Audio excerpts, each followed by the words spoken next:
ভিডিওর প্রথমেই বলে ফেলি, বরের মুখটা খালি দেখো, সারাদিন না খেয়ে আছে তো তাই।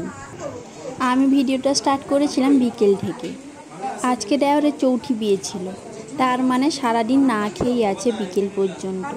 তারপরে আবার চৌঠি বিয়ে সেরে বড়দের সবাইকে প্রণাম করে আশীর্বাদ নিয়ে তারপরেই খাওয়া দাওয়া। তাই মুখটা একটা কেমন করে রেখেছিল দেওর। প্রণাম পর্ব শুরু হলো। ফার্স্টে জেঠুকে প্রণাম করা হলো, তারপরে বৌদিদেরকে প্রণাম করা হচ্ছে। অনেক দাদারা আসেননি সেই মুহূর্তে, স্টেপে স্টেপে চলছে। অনেক পরিবার আমাদের বিশাল বড়, 9 জন দাদা বৌদিকে প্রণাম করে উঠতে খুবই সময় লাগবে, তোমরা বুঝতেই পারছো। এই যে দাদা বৌদিকে প্রণাম করছে, ইনি হচ্ছেন বড় জেঠু, ছেলে আর বৌমা। অনেক ছেলে বৌমা আসেনি, একজন এসেছিলেন তাকে প্রণাম করলাম, আর একজন বৌদি এসেছিলেন তাকে প্রণাম করলাম। জেঠুর 6 জন ছেলে আর 2 মেয়ে। আমার পরিবারে অনেকটা বড়। তোমাদের সঙ্গে একে একে আলাপ করে দিচ্ছি, দেখি।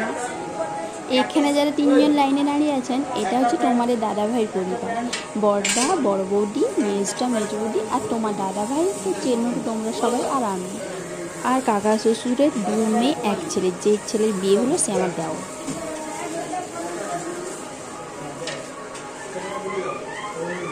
আমার ফুল ফ্যামিলির সঙ্গে তোমাদের সঙ্গে পরিচয় করিয়ে দিলাম। বুঝতেই পারছো কত বড় পরিবার, আর পরিবারের লাস্ট বিয়ে, তাই খুবই মজা করে কাটলো।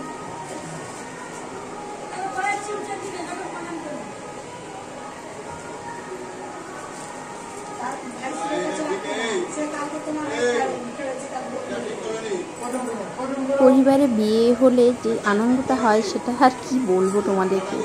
আমার তো খুবই 4 দিন খুব মজা করে কেটেছে। আমার বিয়েবাড়িটা খুবই এনজয় করেছি। ভিডিওগুলো করে রেখেছিলাম, বাট ছাড়ার সময় হয় না, ভয়েস অ্যাড করার সময় হয়েছিল না, তাই একটু দেরি হয়ে গেল। কীভাবে আশীর্বাদ করা হচ্ছে দেখো, মাথায় সবাই মিলে নাচছে। ছোটো তো, তাই একটু আনন্দে সবাই লাগাচ্ছে আর কি।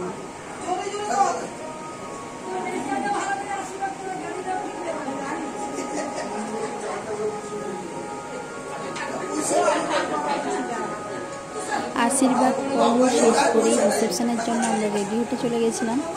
আর তেমন কিছু ভিডিও করা হয়নি, বুঝতেই পারছো, কারণ তোমার দাদাভাই খাওয়া দাওয়া করেই রাত্রি বেরিয়ে যেতাম। কলকাতা যাওয়ার ছিল একটু কাজের জন্য, ওই জন্য বেশি দেরি করিনি আমরা।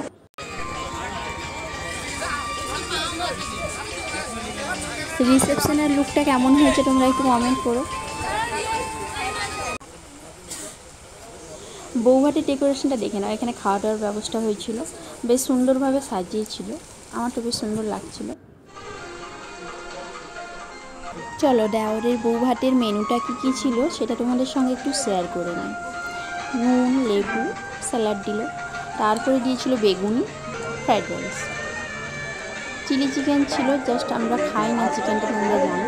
তারপর আলু ভাজা, ভাত, তারপর পড়লো ডাল।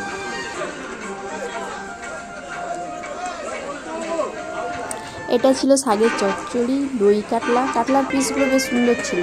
তোমরা তো জানো আমরা মটনও খাই না, তাই ছেলের থালা থেকে আমি একটু শেয়ার করে নিলাম। মটনের পিসগুলো বেশ ছোটো ছোটো হয়েছিল, বাট টেস্ট হয়েছিল, ছেলে বলল। এই দেখো দূরে দূরে দেখতে পাচ্ছ ননদের মেয়ে, যা যায় মেয়ে। দেখো প্রায় ভর্তি হয়ে গেছে খাবার টেবিলগুলো।